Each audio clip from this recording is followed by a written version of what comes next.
Let's bring in child and adolescent psychologist Claire Rowe for more insight on this. Claire, thank you for your time. We keep hearing how tough Australians are doing it, and there's plenty of people expressing that publicly.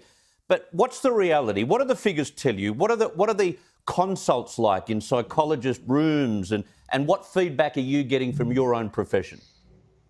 Yeah, hi Chris, thanks for having me.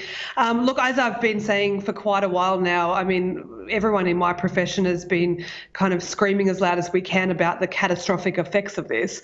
It is the parallel pandemic, but it will become the primary pandemic. I mean, when we open up eventually in October, November, whenever it's going to be, the mental health issues, particularly for our children, and the academic impact of this, school closures will last for years, and it will become the primary pandemic, I think, not the secondary or parallel one as it is at the moment. So, yeah, look, I've, and the director of a private psychology clinic for children specifically here in Sydney, and we're overrun and we can't keep up, and we're getting burnout from psychologists, and we need help in the profession in dealing with this. So, anyway, Are You OK Day? Look, it's a great initiative. It always has been for many years, and but we hit it this year, and it kind of, I don't know, it's like, are you okay? Or any of us okay? It's a real it's a funny one this year, actually. Are you okay day? And I think I've tried to change the question a little bit today in my practice to be, are you going to be okay?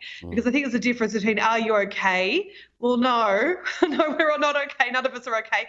Do you think you're going to be okay? Okay, yeah, most of us could say, look, I think we will. As soon as we open up, I'll be okay. And then we need to catch those ones that say, no, I don't think I will be. And those are the ones we really listen to.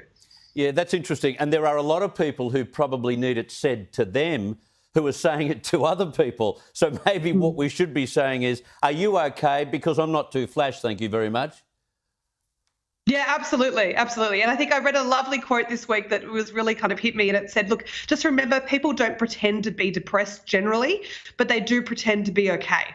Yeah. All right. So, and I think the other question is, okay, we can ask, are you okay? And what if that person says, yeah, mate, I'm fine. How do we know? How do we know if they really are? And do we just, do we continue to follow up? Do we continue to just check in with them? And I think the answer is yes. We go, okay, great.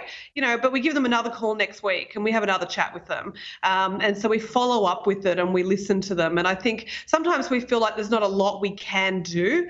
But actually that phone call or text, even if it's a text full of emojis to someone, sometimes that can make a difference, just to know that someone else is thinking of you at these times of isolation. I know for myself can make a world of difference and put a smile on my face that day. Yeah, very true. And I wish we hadn't have come up with, in January of 2020, the word social distancing, because we should be ODing on social connection. It's physical distancing we should be keeping, steer clear of. So true. That's such a great point, actually. Absolutely. Physical distancing is out. Social connection is in. And these days, we have so many great ways to do that. Thank goodness for technology at the moment. Yeah. And there's so many great creative Zoom ideas I've heard of in the last month. I'm seeing friends do Zoom brunches and Zoom dinners where they order each other dinner and they all sit down and have their dinner together and surprise each other. My kids did a Zoom scavenger hunt with some other kids in some other houses, and we all got online together and did a scavenger hunt around the house. And so if you Google it, there's some really creative things people have come up with actually using technology to stay connected. I think it's brilliant.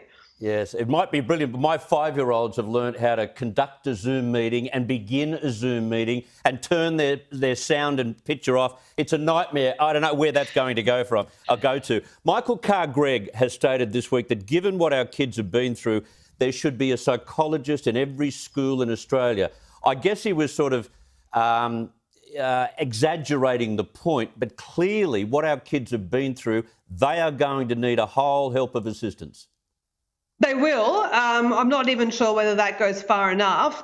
At the moment, in terms of registered psychologists that are clinically trained to deal with some of the issues we're seeing, like self-harming, most of the private schools will have a psychologist employed, but the New South Wales Education Department usually has counsellors that dot around schools. So they're in a school a day. They need to work a lot harder. I've run out of time, Claire, but thank you very much for yours this evening.